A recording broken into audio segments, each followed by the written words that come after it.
Swastiastu. Nangun Satkerti Loka Bali melalui pola pembangunan semesta berencana menuju Bali era baru.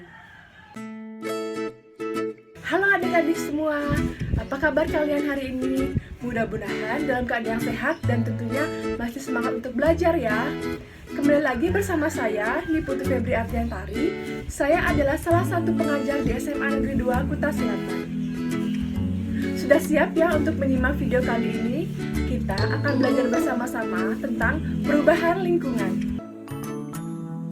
Apa sih yang dimaksud dengan pencemaran lingkungan? Dan kenapa ya pencemaran lingkungan itu bisa terjadi? Pencemaran lingkungan adalah masuknya atau dimasukkannya makhluk hidup, zat energi atau komponen lainnya, atau berubahnya tekanan lingkungan oleh manusia atau proses alam, sehingga kualitas lingkungan turun menjadi ke tingkat tertentu dan menyebabkan lingkungan menjadi kurang baik. Dalam video ini kita akan belajar untuk menganalisis data perubahan lingkungan dan dampak dari perubahan-perubahan tersebut bagi kehidupan. Sebelum menyimak video, kita lihat dulu indikator pencapaian kompetensi materi ini.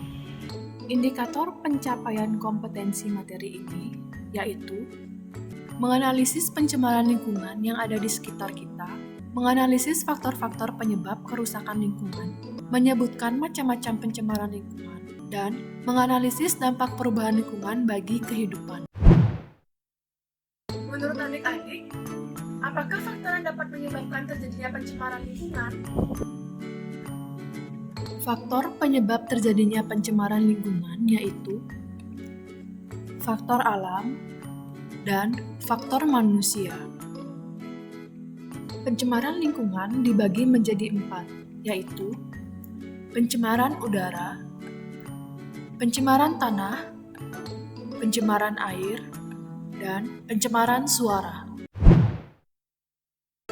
Pencemaran air itu apa sih? Pencemaran air adalah masuknya bahan pencemar ke dalam air yang berasal dari limbah industri, limbah rumah tangga, dan lain-lain. Ditinjau dari asal polutan dan sumber pencemarannya, pencemaran air dapat disebabkan karena hal-hal berikut. Pembuangan limbah industri ke perairan, pembuangan limbah rumah tangga ke sungai seperti air cucian dan air kamar mandi, penggunaan pupuk dan pestisida yang berlebihan, terjadinya erosi yang membawa partikel-partikel tanah ke perairan, penggunaan racun dan bahan peledak dalam menangkap ikan, pembuangan limbah rumah sakit atau limbah peternakan ke sungai, dan tumpahan minyak karena kebocoran tanker atau ledakan sumur minyak lepas pantai. Apa sih dampak yang ditimbulkan dari pencemaran air? Dampak yang ditimbulkan dari pencemaran air antara lain, limbah pabrik mengakibatkan kematian ikan dan biota air lainnya, bahkan penurunan produksi pertanian. Limbah dari sisa deterjen dan pestisida dapat merangsang pertumbuhan kanker, menyebabkan gangguan ginjal dan gangguan kelahiran. Senyawa nitrat dan fosfat yang terkandung dalam pupuk apabila terbawa air dan terkumpul di suatu perairan dapat menimbulkan eutrofikasi. Penggunaan racun dan bahan peledak dalam menangkap ikan dapat menimbulkan kerusakan ekosistem air. Limbah rumah sakit dan limbah peternakan sangat berbahaya jika langsung dibuang ke sungai karena dapat menjadi sumber penyakit. Tumpahan minyak di laut karena kebocoran tanker atau ledakan sumur minyak lepas pantai mengakibatkan kematian kerang, ikan, dan larva ikan di laut. Pencemaran tanah. Pencemaran tanah banyak diakibatkan oleh sampah organik dan anorganik yang berasal dari limbah rumah tangga, pasar, industri, atau kegiatan pertanian dan peternakan, dan sebagainya. Pencemaran tanah dapat disebabkan oleh beberapa sebab, di antaranya adalah sebagai berikut. Sampah plastik, pecahan kaca, logam maupun karet yang ditimbun dalam tanah. Sisa pestisida dari kegiatan pertanian yang meresap ke tanah. Limbah deterjen yang dibuang ke tanah. Pengikisan lapisan humus oleh air. Dan deposit senyawa asam dari peristiwa hujan asam. Pencemaran tanah yang terjadi juga menimbulkan dampak bagi lingkungan. Dan apa sih dampak yang ditimbulkan dari pencemaran tanah? Dampak yang ditimbulkan dari pencemaran tanah antara lain sampah plastik, pecahan kaca, logam dan karet yang ditimbun dalam tanah sulit diuraikan pengurai dalam tanah. Keberadaannya dalam tanah dapat menurunkan kesuburan tanah. Pembuangan limbah deterjen dan kandungan pestisida dalam tanah dapat membunuh organisme pengurai dalam tanah, sehingga mengganggu proses penguraian senyawa organik. Terkikisnya lapisan humus dari permukaan tanah dapat menurunkan produktivitas tanah. Tanah menjadi kurang subur. Deposit senyawa asam dari hujan asam dapat menyebabkan perubahan derajat keasaman atau pH dalam tanah. Hal ini berdampak pada aktivitas organisme pengurai dalam tanah. Udara di atmosfer bumi kita merupakan campuran dari gas nitrogen, oksigen, gas argon, dan sejumlah kecil uap air. Komposisi gas di atmosfer dapat mengalami perubahan karena polusi udara. Pelepasan CO2 ke udara oleh berbagai aktivitas manusia dapat meningkatkan kadar CO2 di udara. Pencemaran udara dan mengapa ya pencemaran udara itu dapat terjadi?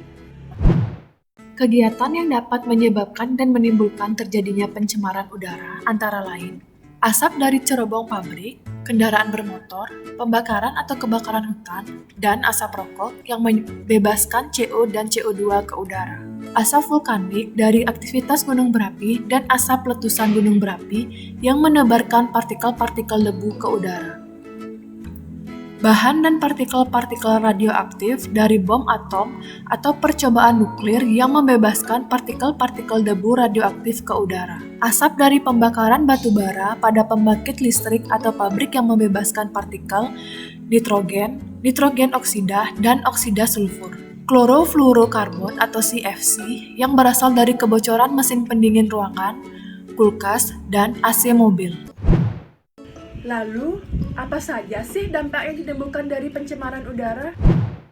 Dampak yang ditimbulkan oleh pencemaran udara antara lain kenaikan kadar CO2 mengakibatkan menurunkan kualitas udara untuk respirasi semua organisme, terutama manusia, akan menurunkan tingkat kesehatan masyarakat. Asap dari kebakaran hutan dapat menyebabkan gangguan iritasi saluran pernapasan, bahkan terjadinya infeksi saluran pernapasan akut atau ISPA. Asap kendaraan bermotor yang menggunakan bahan bakar minyak bumi seperti bensin menimbulkan polusi gas CO atau karbon monoksida. Penggunaan mesin pendingin ruangan atau AC, kulkas, maupun lemari es juga berdampak pada kerusakan atau kebocoran alat-alat tersebut yang menyebabkan terbebasnya CFC ke udara. Penipisan lapisan ozon berakibat pada peningkatan radiasi sinar ultraviolet ke bumi dan berpotensi timbulnya penyakit kanker kulit, kanker mata, dan katarak yang akan meningkat. Hujan asam menyebabkan kerusakan bangunan, korosi logam, memudarkan warna cat, menurunkan derajat keasaman tanah, bahkan menyebabkan kematian mikroorganisme tanah. Pencemaran suara atau dikenal dengan suara bising.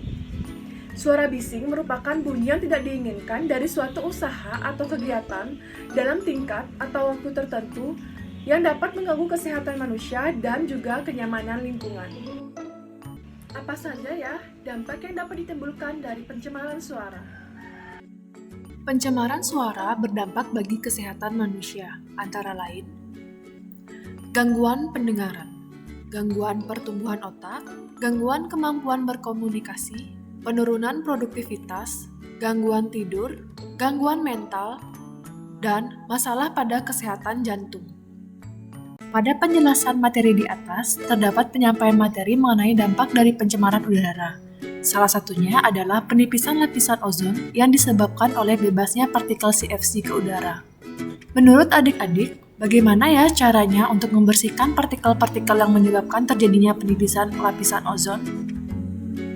Adik-adik, itulah tadi pembelajaran tentang perubahan lingkungan, penyebab, dan dampaknya bagi kehidupan.